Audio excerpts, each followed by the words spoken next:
What's going on, guys? It's Greg here, aka NYPrepper. In this video, I'm going to be doing a test with my FN510 Tactical. This is a 10mm semi-automatic striker fire pistol. So the test is going to be shooting this pistol with plus P or full power ammunition, because a lot of people have reported that their FN510 Tacticals were blowing up when they were shooting buffalo bore ammo or underwood ammo or anything full power pushing 700 foot-pounds of energy, which is basically the maximum safe limit for a 10mm. So what I'm going to do is I'm going to hand load some plus P ammo, and I'm going to work my way up slowly in half grain increments. So I have hand loads developed for all of my 10mm pistols. I have a Glock 20 Gen 4 and I have a Rock Island, and I have all kinds of hand loads developed for them. I have street carry loads and woods carry loads. And what I'm going to do is load up some of the max street carry loads that I have, supersonic. And so out of my Glock 20 and my Rock Island, which have a 5 and 5.5 inch barrel, I get around 1,250 feet per second in the summer and maybe 1,225 in the cooler months with a 200 grain jacketed hollow point from Nosler, and that comes out to just under 700 foot-pounds. That's basically identical to the Underwood ammo 200 grain jacketed hollow point, and that's the same amount of pressure and energy as the Buffalo Bore 220 grain heavy outdoorsman hard cast. The Buffalo Bore 220 grain goes around 1,200 feet per second, so I'm going to be shooting a 200 grain at right around 1,250 or maybe just under it. Now this barrel is just over 4.5 inches long, so my velocity may be a little bit less, but that's okay. The pressure is still going to be the same. These are basically max pressure loads, max safe pressure. Okay, I mean, you can go higher, but then, you know, you run the risk of having issues. Okay, so this is maximum safe pressure, okay, mimicking the Underwood 200 grain jacketed hollow point and the 220 grain Buffalo heavy outdoorsman in terms of energy levels. We're going to start at 2 grains below the max, and we're going to work up in half grain increments, and we're going to inspect the cases and inspect the pistol after each half grain increment. Okay, so I got 3 rounds at each half grain increment, working our way up to the max, and we're going to check and see what happens. So we're safely working our way up. That's what you want to do. You want to make small jumps working your way up. Okay, so let's see what happens. Do you guys think my gun is going to blow up? A lot of people on the internet, on the forums, posted pictures of their guns blowing up and having all kinds of weird issues with bulging cases. And to be honest, those situations happened when this gun first came out. Also famously, Kentucky Ballistics, his FN510 Tactical blew up when he was shooting it suppressed. The whole slide came off the frame, okay? But that was right after these pistols were released, so they might have already worked out that issue and fixed it, okay? Because this is a 2025 pistol, brand new, straight from the factory. I do have a Surefire X400 laser light. I'm going to be doing a review on this light. It's absolutely awesome. I love this pistol. I've done a initial review of it. I'm going to be doing like a 1,000-round review later on this year in a couple of weeks or months once I get enough rounds through it. But I have the bronze Cerakote slide and the bronze color. I have this Hogue grip. I love these Hogue grips. I have big hands, so it helps to fill up my hand and gives me a good grip. And this light is just amazing with the green laser. I have the red filter on it, which is really important for tactical situations and preserving your night vision and reducing your light signature. So your enemies don't see you coming from a mile away with bright white light. I love that it comes with a threaded barrel, so I can easily just put a suppressor on it. I don't have to get a new barrel. Like with my Glock 20, I had to get a KKM barrel to be able to shoot it suppressed. Comes with suppressor height night sights, which easily clear my Silencer Co. Hybrid 46 and Hybrid 46M, which are about as wide or thick of a silencer or suppressor as you can get. They're about 1.6 inches in diameter, and these clear over the top. Actually, with my Trijicon suppressor height night sights on my Glock 20, they're actually still not tall enough to clear over the top of my Silencer Co. Hybrid 46 and 46M. They basically sit like flush with the top, so the top of the suppressor still kind of obscures the front sight, okay?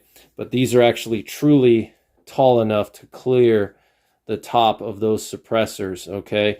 But awesome pistol. So let's shoot some plus P rounds. Do you think it's gonna blow up? Let's see what happens.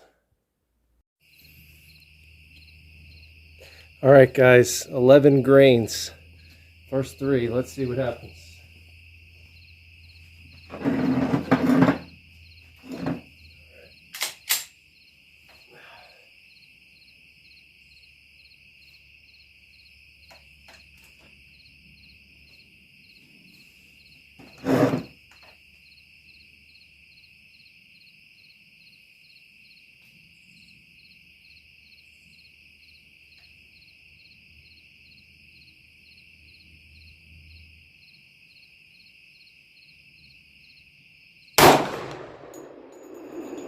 $10.68, $10.48,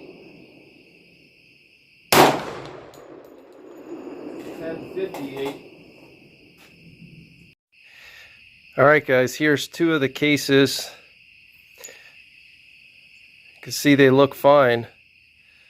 Nothing really bad here. Just a little dent here. That's normal. I get that with my Glock 20.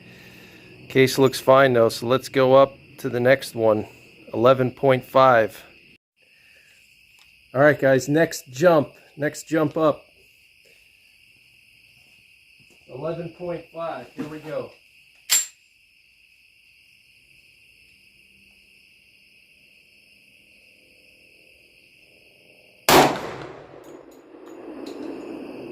$11.04,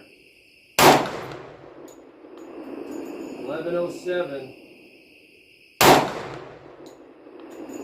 $10.95. All right, guys, here's the next step up. 11.5, 200 grain Nosler jacketed hollow point, right around 1100 feet per second. Brass looks good. No signs of any pressure or anything going on here. So we just got 2 more steps to go to get to the real plus P levels. Here's the other first one. First group, 11 grains. So brass looks good. Everything looks fine. You know, just a little bit of denting, but no signs of any issues with the chamber or any weird bulges or anything like that. This is normal. This is just the, you know, when the case slides into the chamber, but everything looks fine. Brass looks fine. So let's go up. Oh, and by the way, here's my grouping with those first round of shots. 1, 2, 3, 4, 5, 6. Looks like a flyer there. Not sure what happened, but nice group right there. 25 yards, about, I don't know, 3 to 4 inches. It's pretty good. Looks like the barrel's starting to break in a little bit. But I'm going to have to come back to the range tomorrow. It's too dark now and the batteries died on my lab radar, so I got to come back tomorrow. So that's what I'm going to do. All right, guys, we're back at the range. Going to go up half a grain. Another half a grain, another step up. FN 510 tactical. Let's see what happens.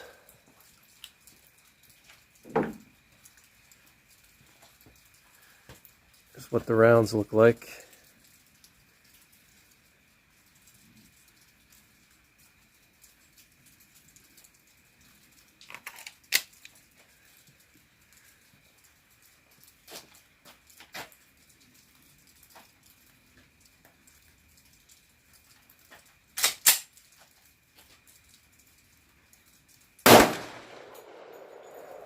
$11.35, $11.52, $11.48.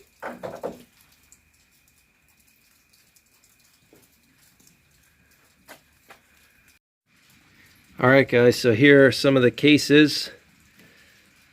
Just got one more step up. It's 12 grains. We're gonna finish off at 12.5. Brass looks fine, no pressure signs. Primer looks good. Everything looks fine. We're gonna go up to 12.5. This is gonna duplicate an Underwood ammo, 200 grain, jacketed hollow point, and should be similar energy levels to a Buffalo Bore 220 grain hard cast heavy outdoorsman. Alright guys, here we go. Final test. 200 grain Nosler jacketed hollow points. Should be going around 1200 feet per second out of this 4.7 inch long barrel. This will be equivalent to an Underwood ammo. 200 grain jacketed hollow point, basically a max load for 10 millimeter. Let's see what happens.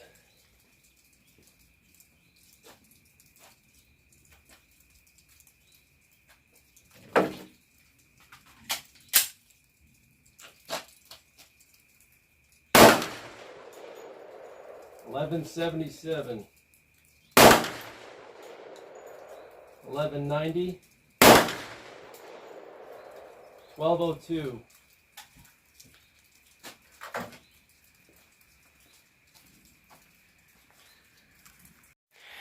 Alright guys, so I wanted to bring it in for a conclusion here. So FN 510 Tactical versus Plus P ammunition. No issues. I don't know if the issues people had were from older models of the FN 510 Tactical, but as you can see here, my gun did not blow up, okay? Nothing wrong with the barrel. You can see there's no cracks, nothing damaged, nothing. Okay, these are hand loads, like I said, going right around 1200 feet per second, 200 grain jacketed hollow point. Now, this barrel is a little bit shorter than my Glock 20 and my Rock Island. The Glock 20 has a 5-inch KKM barrel, and my Rock Island has a 5.5. And with those barrels, I get like 12.25 with these loads. But these are basically the equivalent to the Underwood ammo 200 grain jacketed hollow points. So it should be right around 650 foot-pounds of muzzle energy. And that's also right around the same energy and pressure as the Buffalo Bore 220 grain heavy outdoorsman. I'll probably do a test with those in a separate video, but there you guys have it. FN 510 Tactical versus Plus P loads, no issues. You can see the brass looks fine. Okay, maybe they fixed the issue that they had when they first came out with these. You got to remember, this is a new model for FN. So maybe the first batch that they made like 2 or 3 years ago had issues and they probably corrected them. Okay, but no issues so far with mine. And this is a 2025 model. This is straight from the factory, brand new. So if you have an older one like a 2023 or 2024, maybe those still have the issue. But no issues out of mine. Okay, as you can see, the brass is totally fine. Probably going to reuse these. There's no bulges or anything. Brass looks beautiful. Okay. Just wanted to show you guys the final velocities again. So 1202, 1190, and 1177. So right around 1190 feet per second with a 200 grain jacketed hollow point. I could probably go a little bit more if I wanted to, but you know, what's the point of adding so much extra pressure for another 50 feet per second, 25 feet per second? A bear or a human thread is not going to really notice the difference between 50 foot-pounds, whether it's 600 or 700 foot-pounds. It's not a huge difference, but there you have it.